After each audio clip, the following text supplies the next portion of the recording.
I don't know. I mean, we'll talk about the next match here. Finn Balor lost in the World Heavyweight Championship triple threat to Gunther.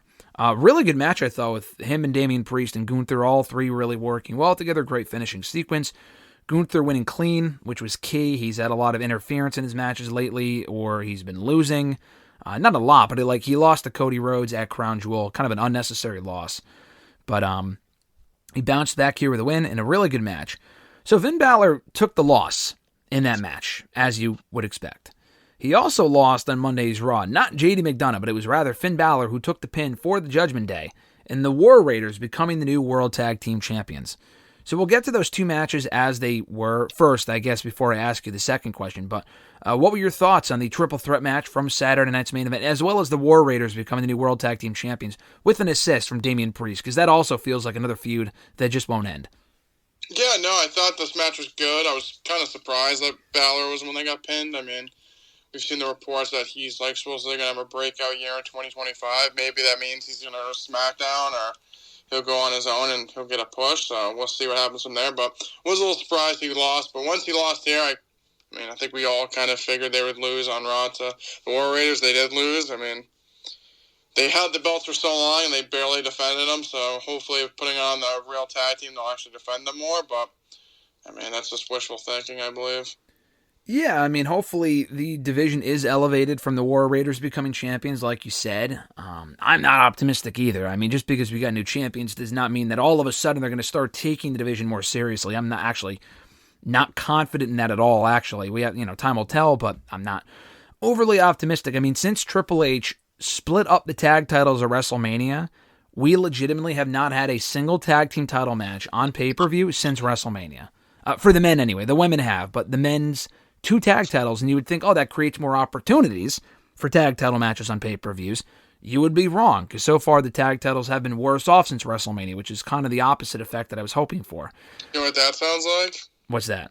Sounds like a great question a media member can ask Triple H at the next press conference. Absolutely. I'm writing that down. If I'm at the Royal Rumble and I get a chance to ask Triple H a question, I would love to know the answer to that. And it's not a case of...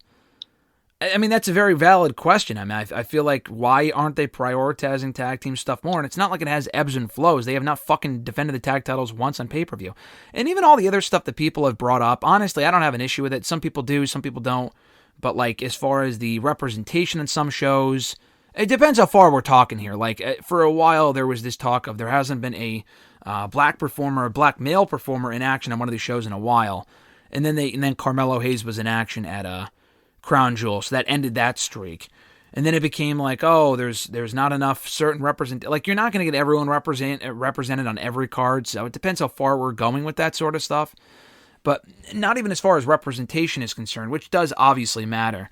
But I feel like that conversation takes over for the tag team stuff a lot, where people don't talk enough. And we'll talk about the tag team scene in WWE and AEW next week when we do the awards, because there was a award for Tag Team of the Year. We'll have a big discussion about that, but I just don't think it speaks very highly to the state of tag team wrestling right now, and WWE specifically, that they have not been defended on pay-per-view since WrestleMania. And how many pay-per-views have we gotten? 10? That's inexcusable. It's honestly, it was one of those things we're they have all these teams, they're splitting the belts, they're probably going to prioritize it more, and it's been even less. Mm-hmm. I don't know. I just feel like there's things that need look what we're doing now. The whole Alba Fire Isla Dawn thing we were talking about the other night at NXT, they were on the show, and remember when they won the belts? And he was like, we didn't just put the belts on them because we're in Scotland, because they deserved them. And they literally were on Raw for didn't show up on Raw for a couple weeks, and then they instantly lost the belts. Yeah. As soon as they were on TV again, they lost the titles, yeah. It's just stuff like that, and with the tag team stuff, it's they basically are we're going to split them up, and basically give you the illusion they're going to start actually using the teams more. And then, the Bloodline won, they barely defended it. Now, Motor Machine Guns have. I feel like they defend them way more, but, on Raw, they barely ever defend the belts until they just drop them here. Yeah, that Judgment Day reign was awful. They were champions for almost 6 months, had 2 successful title defenses, one, I think, in September. They were champions for 3 months, did not defend them once, and then did not defend them again until November against the War Raiders, and then they lost them to the War Raiders on Monday's Raw in December, so that's pretty bad. They do have a decent amount of teams. Are all these teams, important? No, obviously, but, I think they can do a better job of at least defending the fucking things. So, I mean, even now that we'll get back to the Balor thing in a second, but even now that the War Raiders are the tag team champions, all right, what is the end game here? Like, I don't think AOP is beating them.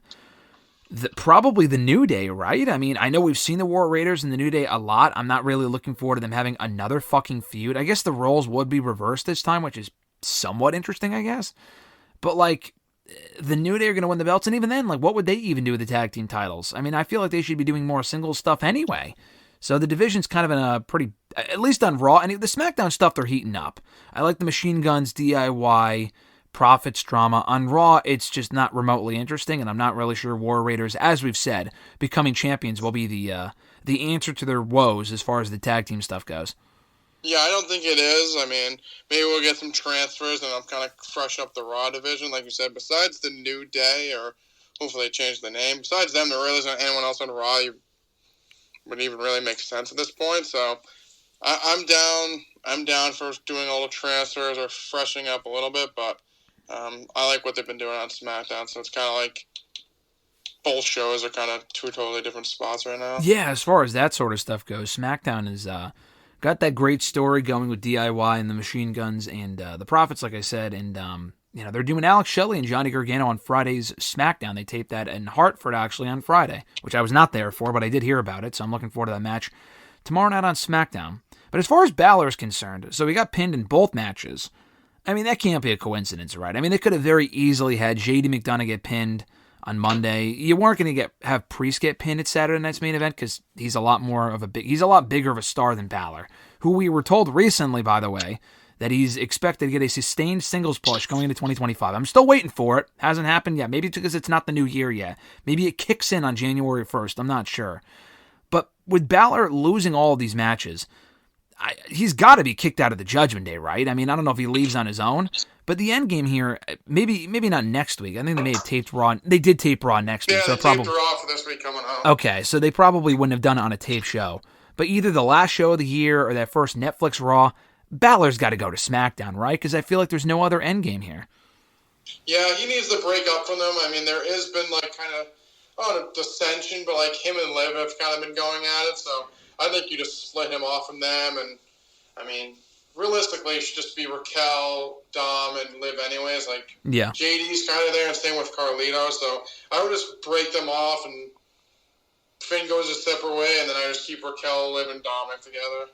I agree. I don't know if you call that the Judgment Day, but you can call it whatever you want. Maybe not Street Trash, which was the idea originally, but I totally agree. I would keep Rhea, Liv, and Raquel together as a little mini group, and then Carlito and JD can go off and do their own thing. Balor, ship him to SmackDown.